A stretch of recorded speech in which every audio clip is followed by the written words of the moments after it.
Weche mag tuke ni tim maradhula mar Kenya Harambee Stars obago orako mogik e boma ma Kampala motelo ne tielo mar ariyo mar laro thuolo mar tuke mag CHAN e kindgi kod South Sudan. Tugono kiny nogo e alap mar Nelson Mandela Stadium e boma ma Kampala. E tielo mokwongo South Sudan noloyo Kenya gonde 2-0 ka kocha mar Kenya Engine Firat otimo lokruok abuora ne tim no manolo gi South Sudan motelo ne tugo makinya.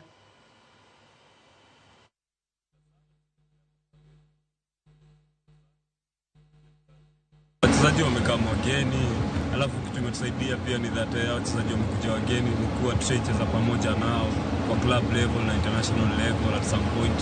So na feel ni poa sana cause hiyo jelly ndio imekuwa ikitusumbua for the first leg, but now na feel tuko poa na tuko ready for the match. We will do our best to win, and I'm sure we will have a good result. This is not the point. Like I said, I'm against always things which have nothing to do really with the sportive idea.